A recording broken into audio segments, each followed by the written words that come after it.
Kalau mau mulai ternak bebek itu jangan pernah pakai rumus matematika ya teman-teman, tapi pakai hati kalau mau ternak bebek. Gitu ya. Ini awalan buat saya untuk mengawali konten hari ini. Silakan subscribe buat teman-teman yang belum subscribe dan juga follow akun TikTok saya Agi. Cari aja akun TikTok di TikTok ya, agistore.com. Nanti saya tampilkan, silakan di follow. Jadi gini teman-teman, sebelum mulai ternak bebek itu jangan pernah sekali-kali dihitung, misalnya saya mau ternak bebek 100, nanti hasilnya berapa. Terus, oh kalau 100 ekor misalnya produksi 80%, lalu telurnya jadi harga 2.200, pakan pabrik itu di harga 400 lah misalnya. Ada keuntungan 2.300, 2.400, terus langsung besar sekalian. Nah itu jangan pernah berpikiran seperti itu ya. Pelajari dulu ternaknya, karena berbagai hal itu terjadi di dalam perjalanan kita di ternak bebek. Misalnya di luar kita ternak bebek itu kan yang dipersiapkan kandang ya, 1 meter persegi isi 3, lebih bagus itu 1 meter persegi itu 2,5 ekor atau 2 meternya itu 5 ekor ya. Lalu lantainya kalau saya itu pakai tanah langsung. Lalu sirkulasi udara juga perlu diperhatikan. Jadi seperti ini teman-teman, ini kan sudah sirkulasinya sudah bagus, tapi masih saya kasih ini. Nah, kipas ini kalau langsung itu banter nih teman-teman. Tapi walaupun sudah dikasih ini, dikasih kipas seperti itu, dan ini sudah terbuka sirkulasinya sudah bagus, tapi nanti di saat cuaca panas itu juga panas, makanya ini perlu ditambah. Persirkulasi udara penting, populasi di 1 meter persegi penting, karena kepadatan bebek di dalam kandang itu mempengaruhi amoniak yang dihirup bebek. Jadi kalau apa ya, kenyamanan bebek di dalam kandang itu sangat penting sekali, itu perlu diperhatikan. Lalu pakan, jangan pernah main-main dengan pakan. Kalau di awal bebek masuk atau masih bayar mau digonta-ganti, menurut saya sih masih oke lah. Misalnya pakan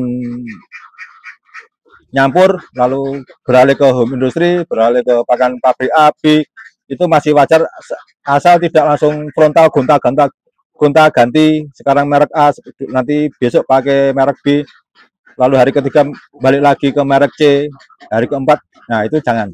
Misalnya merek A lalu mau ganti ke B, itu menurut saya nggak apa-apa, tapi peralihan harus pelan-pelan dan pelan. Seperti itu ya teman-teman. Itu di kandang, kondisi kandang, dan di pakan. Lalu pemilihan bebek sangat penting sekali. Sebelum video ini dilihat teman-teman, lihat aja video sebelumnya. Kalau mau nyari soal pakan dan sebagainya, ini sebenarnya sudah banyak banget materi atau yang saya sampaikan dalam video-video ini ya. Klik aja Bifam Godian, lalu klik video dan scroll ke bawah, nyari apa di situ insya Allah ada. Mau podcast sama teman-teman peternak ada, lalu soal bebek, soal perlakuan vitamin, kasih kangkung, kasih pemberian pakan yang sistem adipitum juga ada. Nah, di saya ketika bebek pertama kali masuk, itu saya sekarang yang mungkin belum pernah saya sampaikan, itu pasti saya suruh mandi, bebek itu saya suruh mandi. Dalam arti lihat umur juga. Ini apa fungsinya?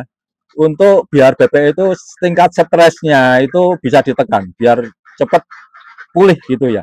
Karena bebek pertama kali masuk dari pangonan, masuk ke kandang kering seperti ini, itu kan daya di tingkat stresnya itu tinggi banget ya teman-teman.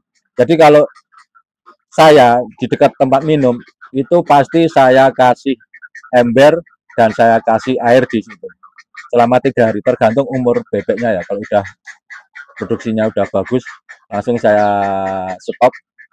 Kecuali kalau agak kurang apa ya, angkatannya itu kurang, pasti lama, sekitar 3 hari. Kayak kasih yang kemarin itu ketika 1,5 bulan bebek 100 itu baru nulur 14, itu langsung saya buka. Walaupun di awal udah saya kasih, langsung saya lepas. Karena masih muda, ya udah saya kasih situ, saya suruh mandi terus.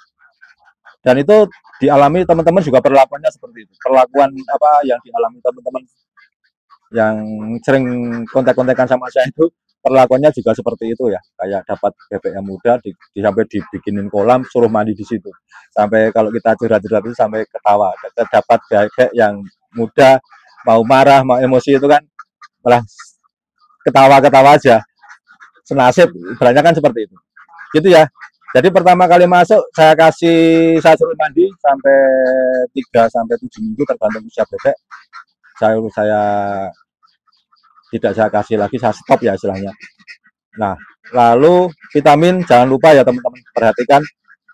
Sekarang saya menggunakan Fortevit, lihat aja takarannya, penggunaannya berapa, di situ ada. Karena Fortevit lengkap ya. Kecuali kalau pas Fortevit nggak ada, saya ngasih turbo. Juga kangkung juga kadang-kadang. Itu ya teman-teman. Jadi ketika dihitung matematika, bebek 100 ekor itu bisa kita jual telur dengan buat beli pakan itu masih ada sisa 2 jutaan lah, 2 juta.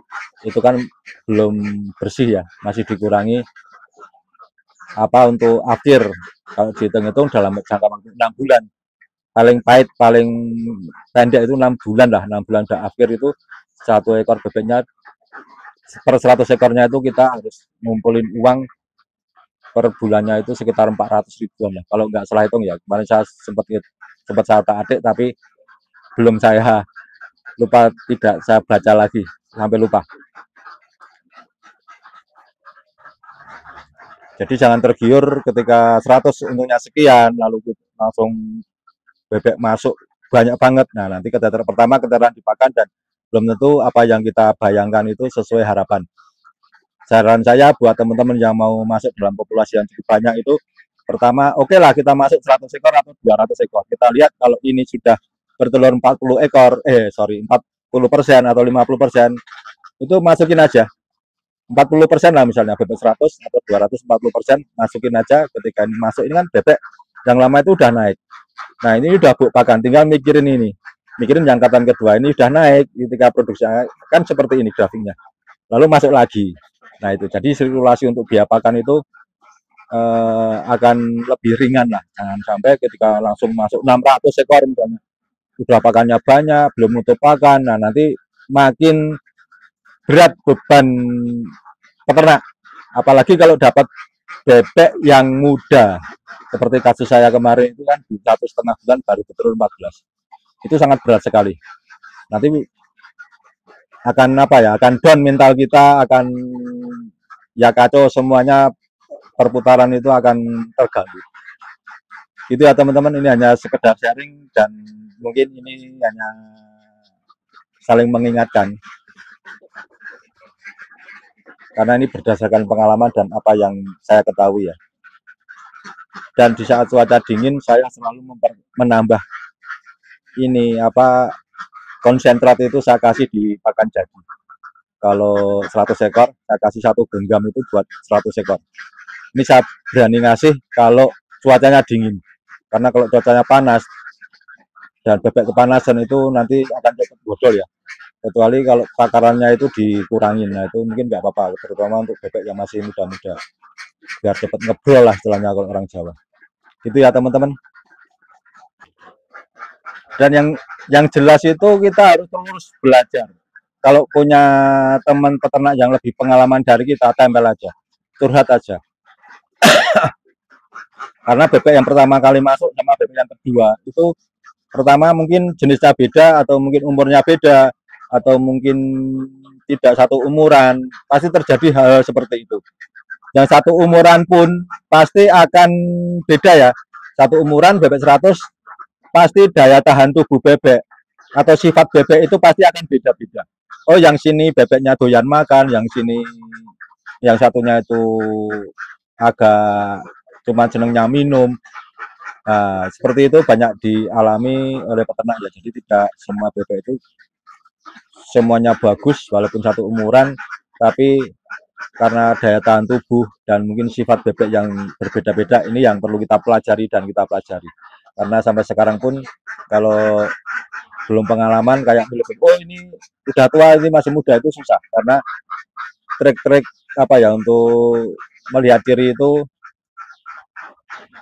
perlu belajar untuk melihat bebek. Oh ini bebek umur 6 bulan atau mungkin udah waktu bertelur itu dilihat dari bulu di leher atau mungkin di sayap.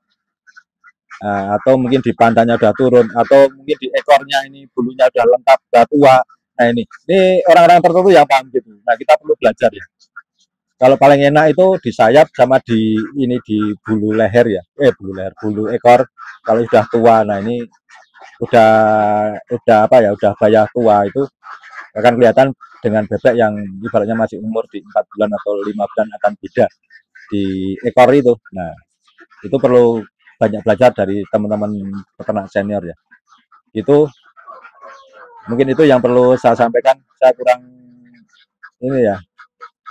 Jadi hanya sharing aja pengalaman, dan mungkin teman-teman yang ingin ternak bebek tetap semangat aja, terus belajar, tidak usah takut dalam peternak bebek karena pangsa pasar telur itu sangat besar sekali. Sebelum teman-teman persiapkan, sebelum teman-teman terjun di ternak bebek, baru masuk 100 ekor misalnya atau 200, persiapkan juga pasar untuk membuang telur. Jangan sampai ketika sudah ternak 1000 tapi pasar tidak siap, nanti akan kerepotan kita dalam membuang telur. Itu terima kasih teman-teman. Jangan lupa subscribe Abi Farm Godan, dan juga jangan pernah lupa juga follow agstore.com di akun TikTok. Terima kasih. Assalamualaikum warahmatullahi wabarakatuh.